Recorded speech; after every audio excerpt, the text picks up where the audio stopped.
नमस्कार, जोहार, मैं संजय और आप देख रहे हैं न्यूज़ झारखंड। चलिए जानते हैं सुबह से लेकर शाम तक की तमाम बड़ी खबरों को। शीतकालीन सत्र के दूसरे दिन भी विपक्ष का हंगामा, विधानसभा की कार्यवाही कल 11 बजे तक स्थगित। झारखंड विधानसभा का शीतकालीन सत्र आज दूसरे दिन भी हंगामे की भेंट चढ़ गया। बीजेपी विधायकों की नारेबाजी की वजह से सदन की कार्यवाही नहीं चलने दिया। विपक्ष ने कार्यवाही शुरू होने से पहले ही सदन के बाहर सरकार के खिलाफ नारेबाजी शुरू कर दी थी। वे साहिबगंज हत्याकांड मामले समेत रोजगार के मुद्दे पर भी हमलावर थे। शीतकालीन सत्र की कार्यवाही शुरू होने के बाद भी बीजेपी विधायकों ने अपना प्रदर्शन जारी रखा। सदन में प्रश्नकाल के दौरान भी बीजेपी विधायकों ने सत्ता पक्ष के खिलाफ तल्ख तेवर अपनाए और जमकर नारेबाजी की। विधानसभा अध्यक्ष के बार बार आग्रह करने के बाद भी वे शांत नहीं हुए और हाल में ही घटित कई घटनाओं पर सरकार को घेरते रहे। मामले को शांत न होता देख अध्यक्ष रविंद्र नाथ महतो ने दोपहर 12:45 तक सदन की कार्यवाही स्थगित कर दी। वहीं 12:45 पर जब सदन की कार्यवाही दोबारा शुरू हुई तब बीजेपी विधायकों ने वेल में घुसकर हंगामा शुरू कर दिया। हंगामा शांत न होता देख विधानसभा अध्यक्ष ने दोबारा कल 11 बजे तक सदन की कार्यवाही स्थगित कर दी। गौरतलब है कि शीतकालीन सत्र का पहला दिन भी हंगामेदार रहा था। 26,000 पारा शिक्षकों की होगी नियुक्ति। स्कूली शिक्षा व साक्षरता मंत्री जगन्नाथ महतो ने शिक्षकों की नियुक्ति में होने वाले विलंब को देखते हुए सोमवार को विभागीय अधिकारियों के साथ उच्च स्तरीय बैठक की। इसमें रिक्त पदों पर झारखंडी युवाओं को पारा शिक्षकों, सहायक अध्यापकों के पद पर नियुक्त करने का निर्णय लिया गया। निर्णय के तहत प्रथम चरण में प्राथमिक व मध्य विद्यालयों में 26,000 सहायक अध्यापकों की नियुक्ति की जाएगी। मंत्री श्री महतो ने इसके लिए दिल्ली व गोवा की शिक्षा नियुक्ति नियमावली मंगाने का निर्देश दिया। उन्होंने अधिकारियों को निर्देश देते हुए कहा है कि पारा शिक्षकों की जल्द नियुक्ति के लिए तैयारी शुरू करें और इसका प्रस्ताव बनाकर दे। श्री महतो ने कहा है कि अब पारा शिक्षकों की नियुक्ति पहले की नियुक्ति से अलग होगी। इसके लिए आरक्षण रोस्टर क्लियर किया जाएगा। पूर्व में नियुक्ति आरक्षण रोस्टर क्लियर कर नहीं हुई थी। नियुक्ति की जिम्मेवारी ग्राम शिक्षा समिति को दी जा सकती है। नियुक्ति में केवल स्थानीय लोगों को ही अवसर दिया जाएगा। राज्य के प्राथमिक व मध्य विद्यालयों में 50,000 शिक्षकों के पद सृजित किए गए हैं। लोकसभा के शीतकालीन सत्र में आपत्तिजनक टिप्पणी, राज्य सरकार ने की कड़ी निंदा। मुख्यमंत्री हेमंत सोरेन के संदर्भ में लोकसभा के शीतकालीन सत्र के दौरान झारखंड के एक सांसद द्वारा आपत्तिजनक टिप्पणी की गई। इस पर राज्य सरकार ने कड़ी निंदा और नाराजगी व्यक्त की है। हालांकि इन टिप्पणियों को संसदीय रिकॉर्ड से हटा दिया गया है। झारखंड की नियोजन नीति को लेकर सदन के बाहर धरने पर बैठी कांग्रेस विधायक अंबा प्रसाद ने कही यह बात। झारखंड विधानसभा के शीतकालीन सत्र का आज दूसरा दिन रहा। सदन के बाहर भाजपा के विधायकों का विरोध प्रदर्शन जारी रहा। इस दौरान नियोजन नीति को लेकर सदन के बाहर ही क्यों मांग किया जा रहा है, सदन के अंदर भी किया जा सकता था। इस सवाल का जवाब देते हुए बड़कागांव विधायक अंबा प्रसाद ने कहा है कि यह हमारा अधिकार है। विधानसभा और राज्य का बात रखने का अधिकार है। हम हर जगह अपनी बात को रखने पर विश्वास रखते हैं क्योंकि यह गंभीर विषय और हर प्लेटफॉर्म पे इसको रख के यह सुनिश्चित कराना चाहते हैं कि इसको गंभीरता से लिया जाए और तुरंत संज्ञान लेकर उचित कार्रवाई की जाए। खबरों में आगे बढ़ने से पहले आपसे रिक्वेस्ट है कि अगर आप चैनल को सब्सक्राइब नहीं किए हैं तो प्लीज चैनल को सब्सक्राइब करके बेल आइकन प्रेस कर दे, जिससे आपको झारखंड की हर छोटी बड़ी खबर का अपडेट आप तक पहुंचता रहे। चलिए बढ़ते हैं खबरों की ओर। सुप्रीम कोर्ट का झारखंड सरकार को निर्देश, 23 तक यूपीएससी को दे जवाब। जाने क्या है मामला। सुप्रीम कोर्ट ने झारखंड सरकार को निर्देश दिया है कि वह पुलिस महानिदेशक डीजीपी के पद पर अधिकारियों के नामों की सिफारिश के प्रस्ताव में मौजूदा त्रुटियों को ठीक करने के लिए संघ लोक सेवा आयोग यूपीएससी को जवाब दे। न्यायालय ने यह निर्देश राज्य के नए पुलिस प्रमुख की नियुक्ति में हो रही देरी पर संज्ञान लेते हुए जारी किया है।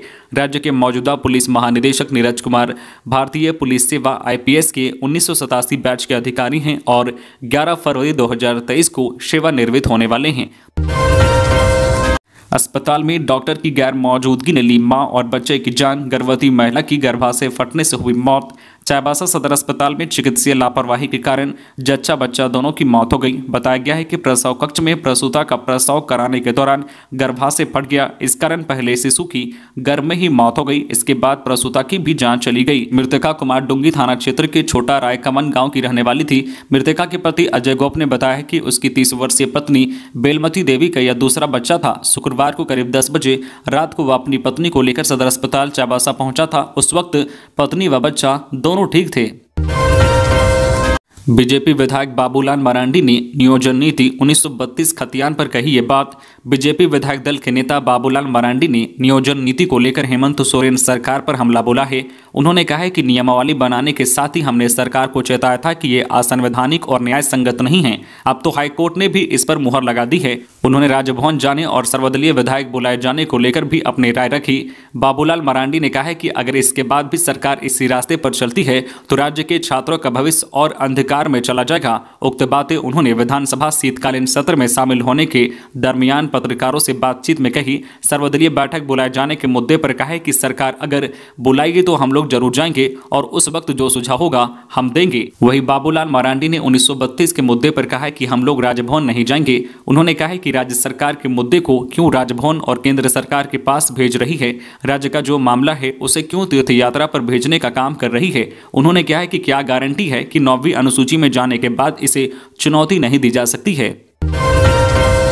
लोहरदगा में 2 घरों में चोरी, 3 लाख के गहने पर चोरों ने किया हाथ साफ। लोहरदगा थाना से महज आधा किलोमीटर दूर देवी मंडप, बाजार टांड और बरहनिया मोहल्ले में अज्ञात चोरों ने चोरी की घटना को अंजाम दिया है। देवी मंडप बाजार टांड में सुनील सिंह की आवास का ताला काटकर चोरों ने लगभग 3 लाख के जेवरात ले उड़े। इसके अलावा बरहनिया मोहल्ले में एक घर से चोरों ने चांदी के जेवरात चुरा लिए हैं।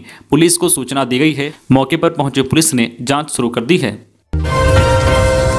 खूंटी में ऑटो में घुसी बाइक, 3 की मौत, 8 जख्मी।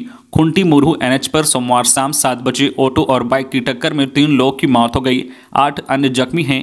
इनमें 4 की हालत गंभीर है। मृतकों में ऑटो चालक बोहरा नाग, कैका बंदगांव, बाइक चालक गुलशन खूंटी और ऑटो में बैठी वृद्ध महिला कतरीना कुमंत बंदगांव शामिल हैं। ऑटो में सवार अधिकांश महिलाएं बंदगांव से पत्ता बेचने खूंटी आई थी। शाम को सभी लौट रही थी। वही बाइक चालक दोनों युवक दोस्त की बर्थडे पार्टी मना पेलोल डैम से लौट रहे थे। प्रत्यक्षदर्शियों ने बताया है कि ग्रेस हाई स्कूल के सामने बाइक चालक ने ऑटो को टक्कर मार दी। बाइक चालक शीशे को तोड़ते हुए ऑटो के अंदर जाकर लटक गया। ग्राम प्रधान श्याम मुंडा ने घटना की सूचना प्रशासन को दी, जिसके बाद एम्बुलेंस पहुंची और घायलों को अस्पताल लाया गया। गुलशन और बोहरा की मौके पर ही मौत हो गई, जबकि कतरीना की मौत सदर अस्पताल में हुई। वही बंदगांव के अरुण पूर्ति, कैरी बरजो, जयमनी पूर्ति, बरना पूर्ति और बेड़ो के असीम की स्थिति गंभीर है।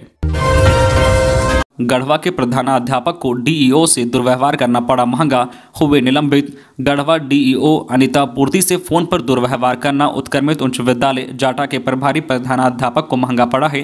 प्रभारी प्रधानाध्यापक कामेश्वर राम को प्रशासन ने निलंबित कर दिया है। निलंबन अवधि में उनका मुख्यालय क्षेत्र शिक्षा पदाधिकारी नगर उंटारी के कार्यालय में निर्धारित किया गया है। निलंबन के पूर्व श्रीराम को सौकोच किया गया था तथा 48 घंटे के अंदर जवाब देने को कहा गया था, लेकिन प्रभारी प्रधानाध्यापक कामेश्वर राम ने सौकोच का जवाब देना भी जरूरी नहीं समझा। जेयूटी में डिप्लोमा परीक्षा 10 जनवरी से। झारखंड यूनिवर्सिटी ऑफ टेक्नोलॉजी जेयूटी ने डिप्लोमा के 5वें सेमेस्टर की परीक्षा तिथि निर्धारित कर दी है। यह परीक्षा 10 जनवरी से शुरू होगी। विद्यार्थी अपना एडमिट कार्ड 7 जनवरी 2023 से डाउनलोड कर सकते हैं। परीक्षा नियंत्रक के सभी पॉलिटेक्निक कॉलेजों को निर्देश दिया गया है कि परीक्षा कार्यक्रम में किसी तरह की त्रुटि की स्थिति में विश्वविद्यालय को जानकारी देंगे। जमशेदपुर में बिजली की नहीं होगी किल्लत, लगेगा सोलर पावर प्लांट। कर लिया गया है जमीन का चयन। जमशेदपुर में जल्द सोलर पावर प्लांट लगेगा। ऑटोमोबाइल सेक्टर में देश दुनिया की जानी मानी कंपनी टाटा मोटर्स ने बिजली के वैकल्पिक स्रोत तैयार करने के लिए नई पहल की है। उच्च पदस्थ सूत्रों के मुताबिक कंपनी ने छोटा गोविंदपुर अन्ना चौक के समीप शहर के पहले सोलर पावर प्लांट स्थापित करने के लिए जमीन का चयन किया है। अब सोलर प्लांट के स्थापित होने से सोलर पावर को लेकर शहर और आसपास बिजली स्रोत उपलब्ध कराने में मदद मिलेगी। साथ ही सोलर सिस्टम से जुड़े हुए लोगों व कंपनियों को इसका भविष्य में भी पूरा फायदा मिलेगा।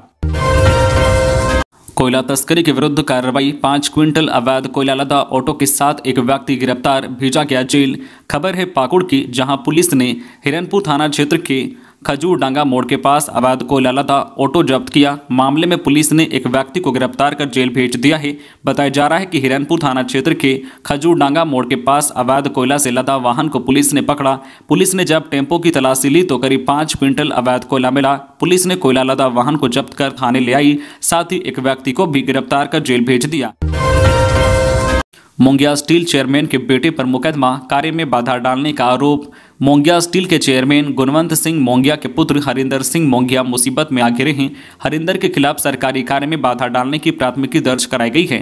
यह प्राथमिकी आयकर विभाग के सहायक निदेशक इंद्रजीत रविदास ने दर्ज कराई है। कांड मुफस्सिल थाना में अंकित किया गया है। प्राथमिकी दर्ज होने के बाद पुलिस ने जांच आरंभ कर दिया है। मुफस्सिल पुलिस ने प्राथमिकी की पुष्टि भी की है। एफआईआर में आयकर अधिकारी ने हरिंदर सिंह मोंगिया पर कंप्यूटर से व्हाट्सएप डाटा डिलीट करने का आरोप लगा है। कहा है कि मुफस्सिल थाना इलाके के बुढ़ियाडी अवस्थित मोंगिया स्टील में आयकर विभाग सर्च व सीज करने की कार्रवाई कर रहा था। यह कार्रवाई कंपनी के निदेशक हरिंदर सिंह मोंगिया के कार्यालय में भी चल रही थी। यहां सर्च के दौरान हरिंदर सिंह मोंगिया का व्हाट्सएप डाटा उसके डेस्कटॉप पर मिला था, जिसे सेव किया गया था। इस डाटा का अध्ययन किया जा रहा था। डाटा के माध्यम से मनी लॉन्ड्रिंग की भी जांच चल रही थी। इसी बीच 18 दिसंबर 2022 की रात 10:40 पर हरिंदर सिंह अपने ऑफिस के कमरे में बैठे थे और कंप्यूटर अपने पास रखा था और इसी दौरान व्हाट्सएप डाटा को डिलीट कर दिया। तो ये थी आज की झारखंड की टॉप बड़ी खबरें। इसी तरह झारखंड की हर छोटी बड़ी खबर देखने के लिए आप हमारे चैनल न्यूज झारखंड चैनल को सब्सक्राइब करके बेल आइकन प्रेस कर दीजिए, जिससे आपको झारखंड की हर छोटी बड़ी खबर का अपडेट आप तक पहुंचता रहे। तो आज के लिए बस इतना ही। हमें दीजिए इजाजत, फिर मिलते हैं नेक्स्ट न्यूज में।